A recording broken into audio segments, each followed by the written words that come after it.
네, 정치 구구단. 저 아이 보트 챌린지 이거 보다 보니까 두 분에게도 먼저 이 질문 좀 드려야 되겠습니다. 이번에 투표 꼭 하실 거죠, 정태근 의원님? 저는 항상 해왔습니다. 예, 윤태원 시장님 저도 어떻습니까? 항상 예, 했습니다. 그러면 예. 다음에 방송하실 때 인증샷 꼭 갖고 나와 주시기 바랍니다. 알겠습니다. 예. 예. 이 지방선거 관련해서 투표 꼭 해달라고 방송하시는 분들이 투표를 하는지 안 하는지 이 부분도 한번 지켜봐야 될 것 같고요. 시간이 되시면 투표한 당일에 SBS로 또 보내시면 인증샷이 또 방송화면에 나갈 수도 있습니다. 정태근 전 의원님, 윤태곤 실장과 함께 정치구단 이어가도록 하겠습니다. 조금 전에 말이죠. 홍준표 대표가 지원 유세에 나서지 않기로 했다. 정당 대표가 지원 유세에 나서지 않는 것, 윤춘호 SBS 논설실장은 처음 보는 것 같다 이렇게 얘기를 했어요. 정태근 의원님 어떻게 평가하십니까? 후보가 오지 말라는데 오지 말아야죠. 그러니까 이제까지 한 번도 그런 일이 없었습니다만 지금은 자유한국당에 있는 많은 후보들이 실제로 예를 들면 대표적인 경우가 이제 경기지사 선거잖아요. 그러니까 무소속으로 나온 제주도의 원희룡 후보는 선두권에서 경합을 하고 있는데 도지사로서 도정평가를 굉장히 높게 받고 있음에도 불구하고 지지율은 굉장히 낮아 있는 상황. 이것이 이제 자유한국당 리스크, 홍준표 리스크일 수가 있기 때문에 근데 그것을 더 이제 가중시키는 것을 이제 홍준표 대표가 계속 연설에 가서 하며 또 이제 그러면서 이제 그 후보 간의 이제 대결보다는 지금 현재의 이 큰 전국 간의 대결로 만들어가는 과정 속에서 예. 저는 뭐 불가피한 선택이라고 보여집니다. 불가피한 선택이다. 그러면 불가피한 선택인데 동시에 홍준표 대표가 뭐 정치를 그동안 해왔던 거 보면은 그냥 후보들, 자당 소속 후보들이 오지 말라고 해서 안 간다. 이게 아니라 스타일상으로 보면은 뭐 오지 말라고 해도 나는 가서 내가 하고 싶은 얘기 하겠다라고 할 수도 있는데 안 한다. 이게 뭔가 홍 대표 나름의 또 전략이 아니냐 뭐 이렇게 볼 수도 있지 않습니까? 한두 군데에서 그러는 게 아니라 동시다발적으로 그러니까 홍 대표 입장에서는 뭐 여기서 더 버티면은 반발이 더 세지겠다 이렇게 판단한 거겠죠. 제가 한번 생각을 해봤어요. 저도 과거에 이런 사례가 있었던가. 뭐 다른데 비슷한 경우를 보자면은 각 당들이 이른바 관리형 대표가 있을 때 있지 않습니까? 그럴 때는 이런 경우는 있었던 것 같아요. 오셔도 크게 도움은 안 되니까 뭐 굳이 오셔도 좋고 안 오셔도 좋다 이 정도 있었는데 오면 마이너스 된다 이런 것은 제 기억에 별로 없네요. 예, 홍준표 대표 입장에서는 이번 지방선거 결과가 그래서 더더욱 중요해지는 것 같습니다.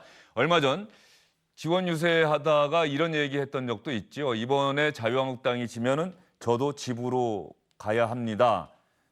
듣고 있던 지지자들이 막 웃으니까 홍준표 대표가 갑자기 정색을 하면서 이건 실제 상황입니다. 실제요. 웃지 마세요. 이렇게 얘기했던 그런 기억도 납니다. 그런데 공교롭게 홍준표 대표가 어제부터 지원 유세에 나서지 않는데 어제 부산 지역 지원 유세에 나섰던 김무성 전 대표가 이번 지방선거 결과와 맞물려서 그 이후에 보수 진영 정치 세력이 어떻게 재편될 것인가 이 부분에 관심을 갖고 있는 정치부 기자들이 주목할 만한 발언을 했습니다.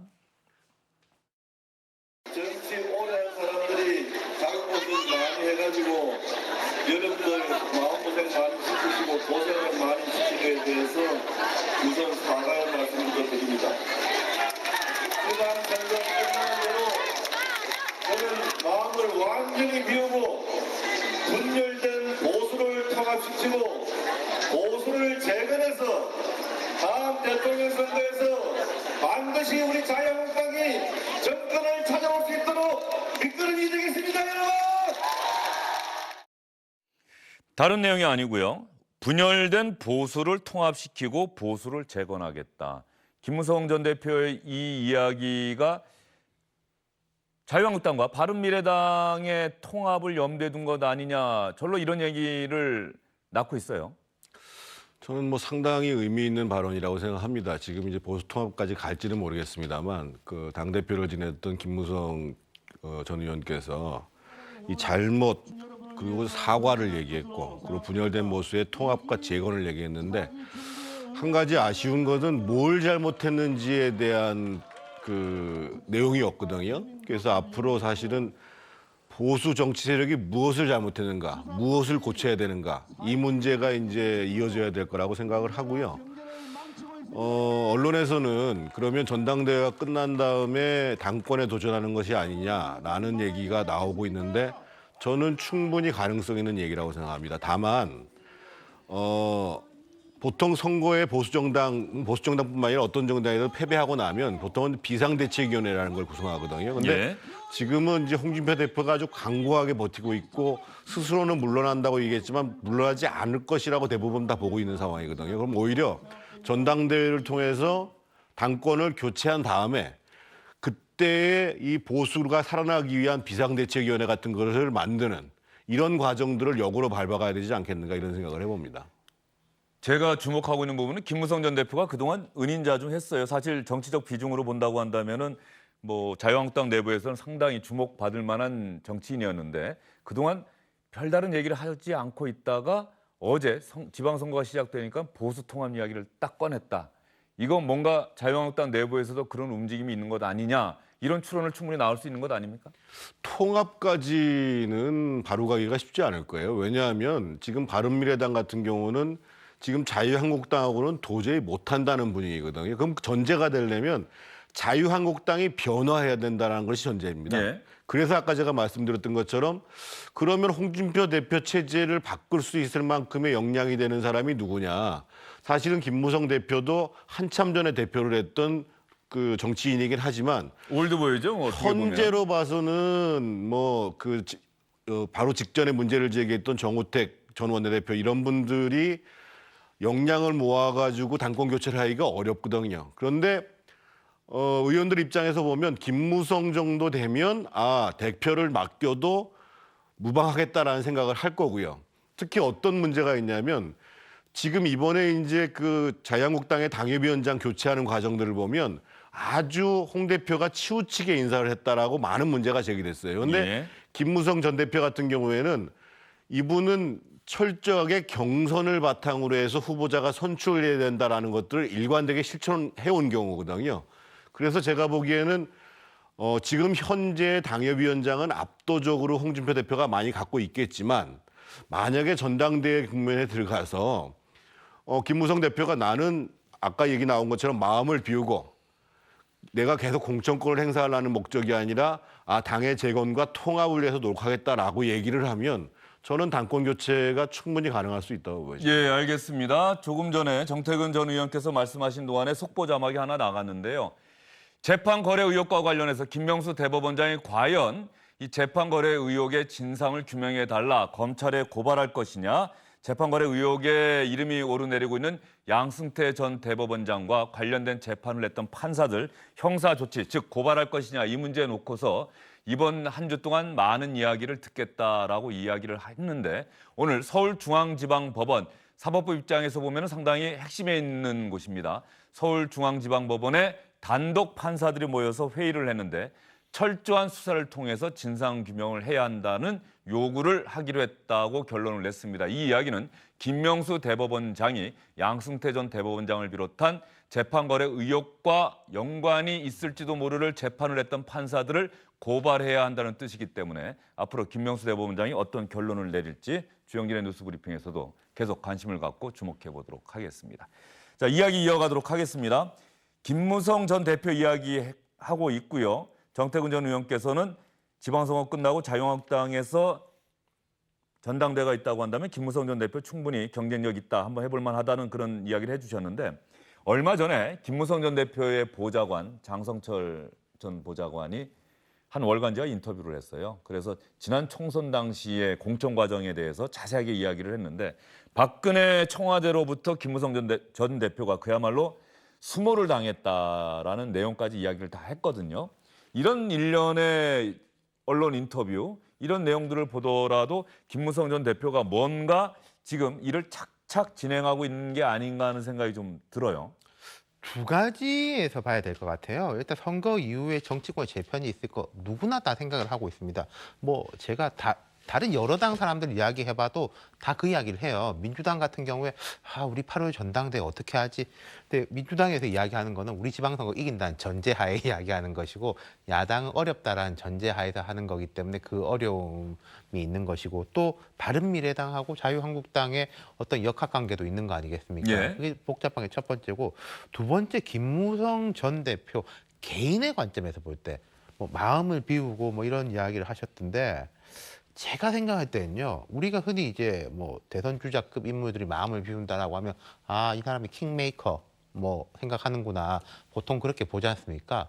죄송한 말씀이지만은 거기서 한 번 더 비우셔야 될 것 같아요. 예. 내가 킹메이커보다 좀 후배들을 이제 밀어주는 좀 판을 짜는데 기여를 하겠다고 하면은 충분히 김무성 전 대표의 역량이나 위상상 그 역할이 있을 것이고 근데 뭐 유력한 주자를 내가 뒤에서 밀어가지고 이 사람을 하고 내가 실세 이런 식으로 하면은 아마 스텝이 더 꼬일 것 같아요. 김무성 전 대표가 직접 당의 얼굴, 당대표 선거에 경선에 나서는 거는 바람직하지 않다. 이런 뭐 말씀이십니까? 제가 바람직하지 않다기보다 효과적이지가 못할 것이다 이렇게 본다는 거죠. 홍준표 대표가 지방선거 이후에 결과가 어떻게 될지 모르겠습니다만 뭐 결과가 잘 나온다고 한다면 당연히 홍준표 대표의 리더십이 신임받은 거니까 계속 할 것이고요. 지방선거 결과가 좋지 않게 나온다고 한다면 홍준표 대표가 뭐 전당대회 이야기도 했던 적이 있는 것 같고 결과적으로 그러면 홍준표 대표가 또 당대표 경선에 나설 수도 있는데 자유한국당 내부에서 말이죠. 저도 이 질문 한번 드리고 싶어요. 우리 정치권의 고질적인 숙제이기도 한데 문제이기도 하고 말이죠.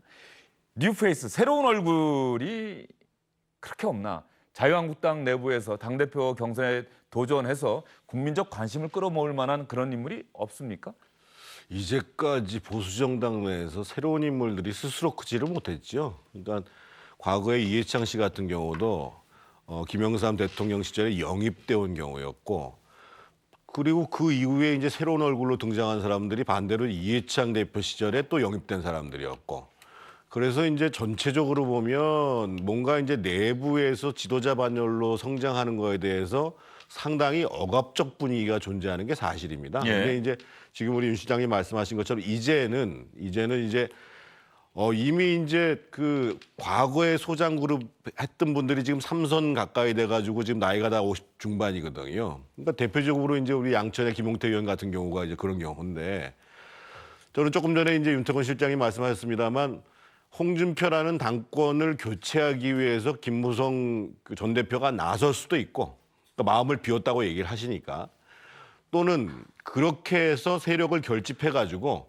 본인이 직접 나서지 않고, 예를 들면 지금 이제 뭐 조금 전에 얘기했던 김용태 의원을 비롯해서 3, 4선급의 이제 비교적 이전의 정치 그룹보다는 그 젊었다고 할 수 있는 이 그룹들을 내세워서 당권 교체를 시도하자 할 수도 있고, 그런데 중요한 사실은 지금 윤 실장님 얘기하는 것처럼 지금 보수 정치권 내에서 이거보다도 더 훨씬 더 젊은 인재들을 발굴해서 지도자로 키워나가는 이 과정들을 하지 않으면 당분간 정권 교체하기가 쉽지 않기 때문에 결국은 그런 방향으로 갈 수밖에 없다는 겁니다. 저는 그 부분, 윤태호 시장 잠시만요. 예. 저는 그 부분, 이분들 중에 상당수가 이 통합을 이야기하는 분들 중에 상당수가 바른정당으로 대선 전에 당적을 옮겼다가 슬그머니 다시 자유한국당으로 원대 복귀한 이 부분에 대해서도 사실 많은 분들에게 새로운 희망을 보여주기는커녕 오히려 실망만 안겨주지 않았느냐 이런 평가들이 많지 않습니까? 그러니까요. 예를 들어서 그때 안 가고 한번 있었다가 이번에 움직인다면은 정말로 힘들게 버티다가 이제는 결심했구나 이랬을 건데 왔다가 도로 갔다가 다시 움직이게 네. 되면은 이제 좀 스타일이 구기는 거죠. 저는 이 한국당이나 이 보수 진영한테 민주당의 한 지난 10년을 좀 벤치마킹하라는 말씀을 드리고 싶어요. 이명박 정부 초중반에 야당이 매우 힘들었었죠. 노무현 전 대통령 너무 인기가 없었고 지금하고는 아주 다를 때죠.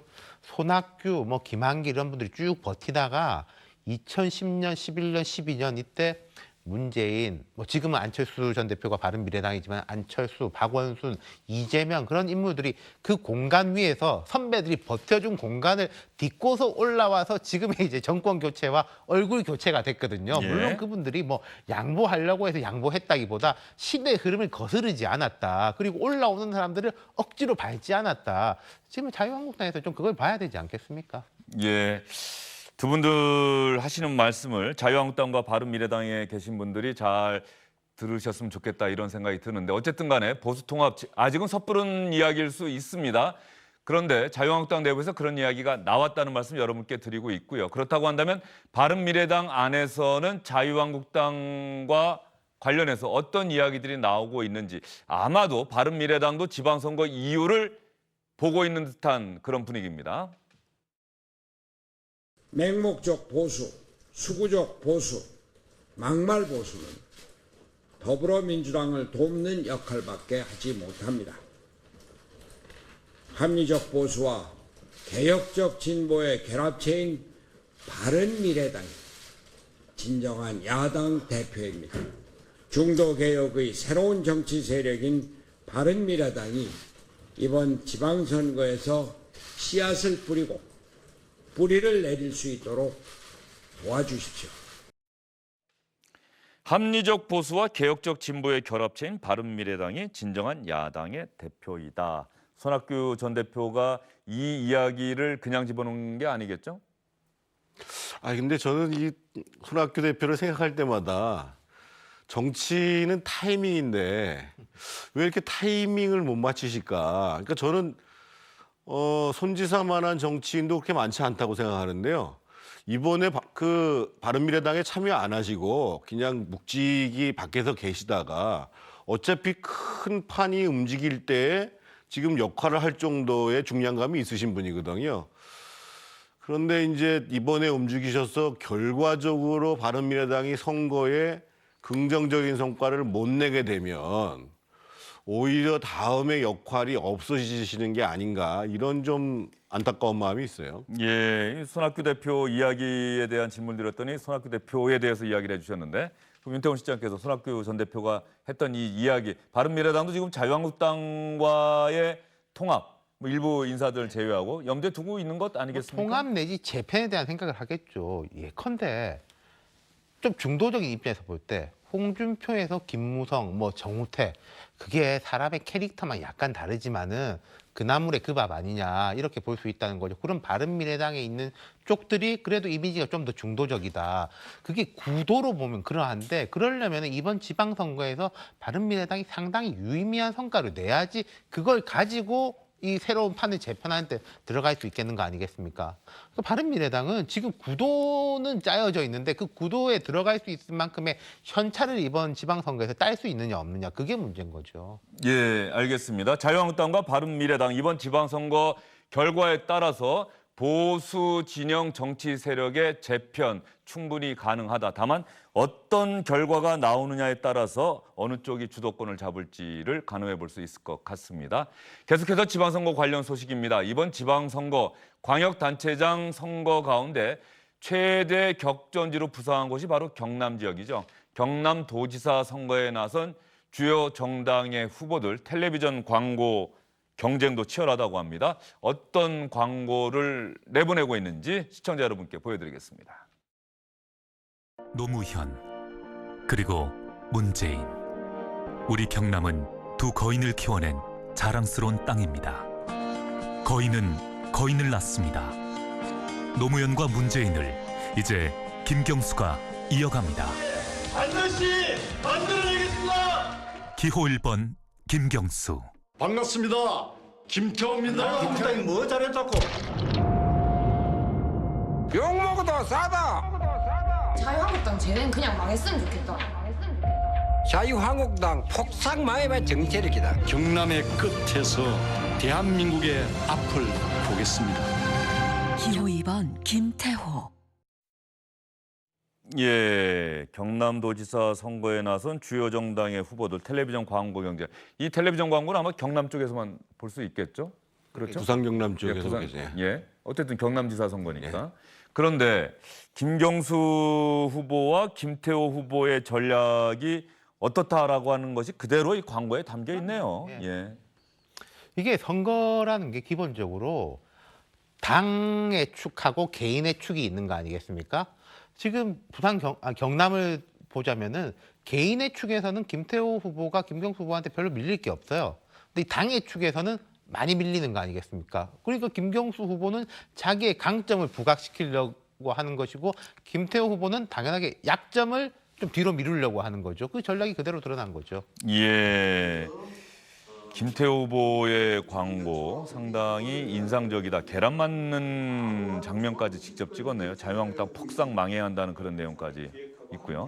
지금 김경수, 김태호 또 바른미래당의 김유근 후보까지 같이 하고 있는 경남 지역 도지사 선거 앞두고 경남 지역에서 있었던 정책 토론회 장면이 나가고 있는 것 같습니다. 정태근 전 의원께서는 조금 전 TV 광고 어떻게 보셨습니까? 김태호 후보 광고 보니까 좀 마음이 짠하네요. 그 2004년도 선거가 떠오르는데 2004년도에 노무현 대통령 탄핵한 다음에 청막당사 치르고 그 총선을 임했잖아요. 그래서 많은 후보들이 이제 사과하고 반성하고 그 당시 한나라당부터 변하겠습니다 이런 얘기를 하고 이제 선거를 치렀는데. 예.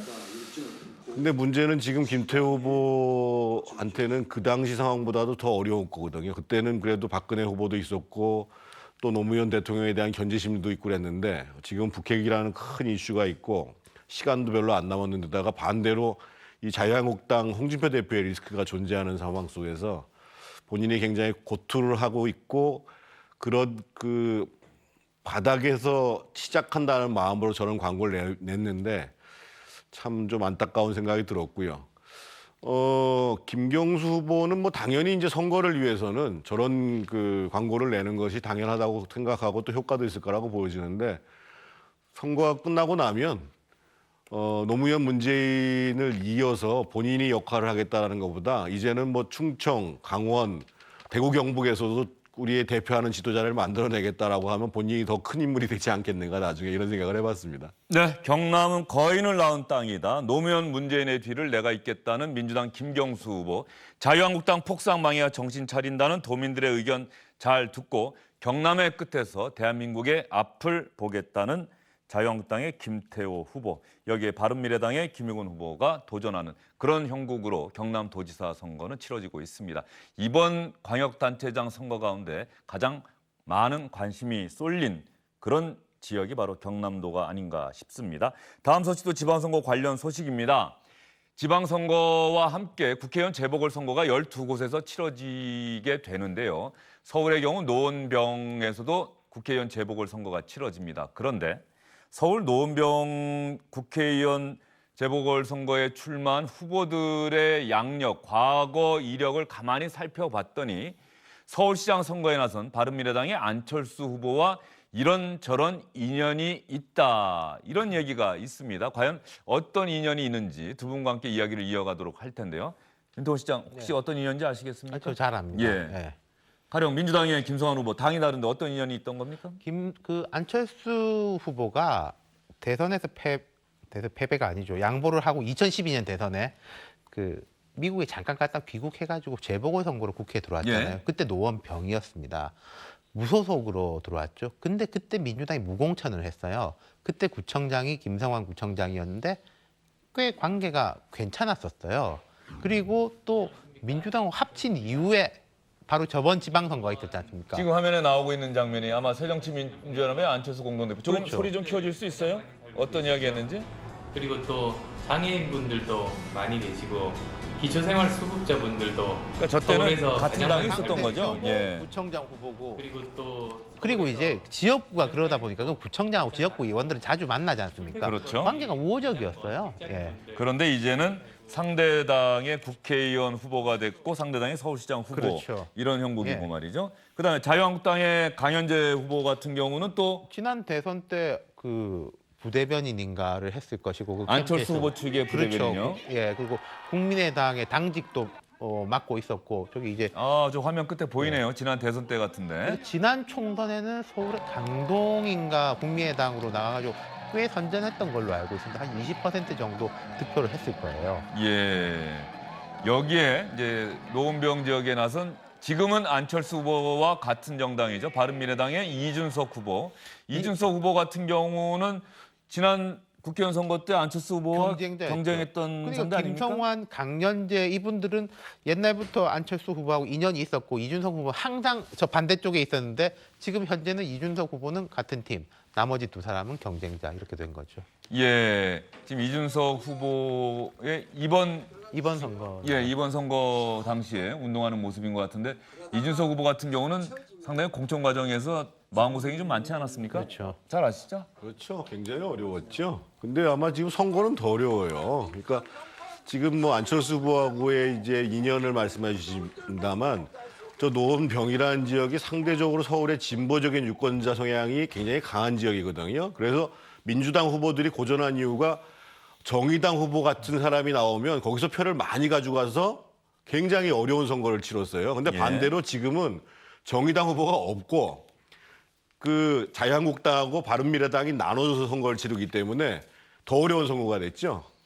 김성환 후보 같은 경우에는 저 지역에서 구의원, 시의원, 구청장, 뭐 국회의원 선거 나갔다 떨어진 적이 있었는데 그냥 한 20년간을 노원병에서 그냥 쭉 한 인물이에요.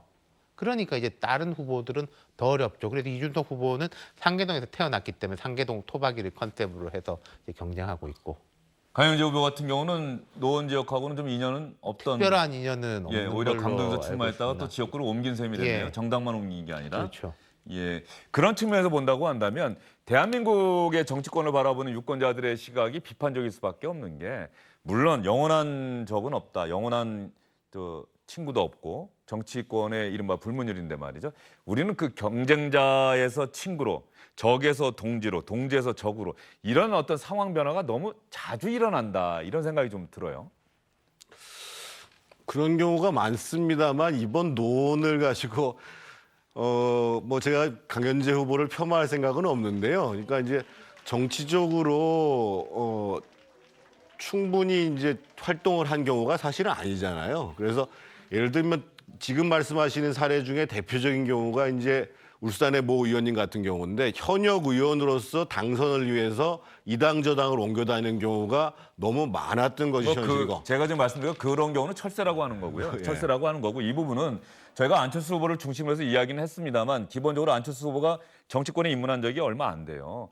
경력 자체가 얼마 안 되는데 어쨌든 대선 후보까지 지냈던 정치인인데 노원병 같은 경우는 가만히 보니까 안철수 후보를 중심으로 해서 어제의 친구가 오늘은 경쟁자가 된 거고 어제의 경쟁자가 오늘은 동지가 된 거고 이런 상황을 바라보는 유권자들 입장에서 보면 좀 혼란스러울 수밖에 없다 이런 생각이 좀 들어서 말이죠. 좋게 봐주면은 안철수 후보가 이제 다당제 구조를 정착시키려고 지금 악정고투하는 과정에서 쭉 벌어진 일이고 그런데 현실적으로 보면 너무 어지러운 게 사실이고 옆에 있는 사람들이 너무 자주 바뀌죠. 그러니까 지금 어려움을 겪고 있는 거 아니겠습니까? 안철수 후보 이야기 나와서 서울시장 선거에 안철수 후보만 나선 게 아니고 박원순 후보도 나섰고 자유한국당의 김문수 후보도 나섰는데 제가 안철수 후보 이야기만 해서 혹시 어떤 분들은 또 오해하실지 모르겠습니다만 안철수 후보가 이야기하는 다당제 말이죠.